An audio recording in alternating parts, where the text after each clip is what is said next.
আবাদ বসত, এবারকার আবাদ বসত শুধু সেচ ব্যবস্থার পানি দিয়েই হলো।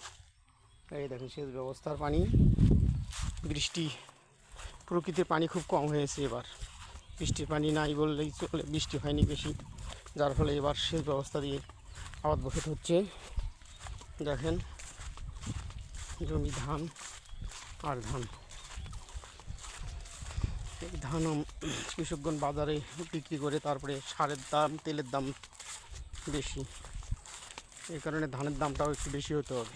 ধানের দাম যদি বেশি হয় তাহলে কৃষকগণ বাঁচবে, কারণ তেল সার বেশি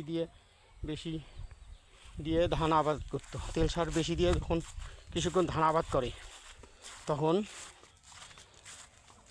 ধানের দাম কম হলে কৃষকদের পোষায় না। কৃষকগণ এই জন্য ধানের দাম তেল ও সারের উপর ভিত্তি করে ধানের দাম ঠিক রাখতে হবে, তাহলে কৃষকগণ বাঁচবে।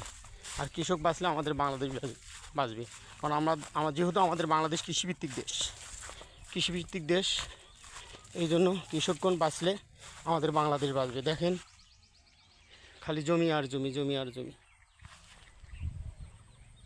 এই ধানগুলো যদি তারা ন্যায্য মজুরি পায়, তাহলে আরও বেশি করে তারা আবাদ করবে। এবং এই কৃষকের ভাত আমরা ঢাকা শহরে অনেকেই 14 তলায়, 10 তলায়, 20 তলায় এবং 3 তলায় বসে আমরা এই ধানের ভাত খাই, কিন্তু কৃষকরা মাথার ঘাম পায়ে ফেলে অনেক কষ্ট করে এই ধানের ফসল ফলায়। আর তারা যদি ধানের সঠিক মজুরি বা না পায়, তাহলে তাদের মনে অনেক দুঃখ থেকে যায়। দেখেন অনেক দুঃখ থেকে যায় তাদের মনে।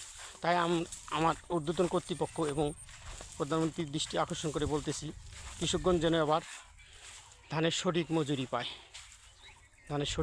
পায়, এটাই তার কাছে আমার অনুরোধ রইল।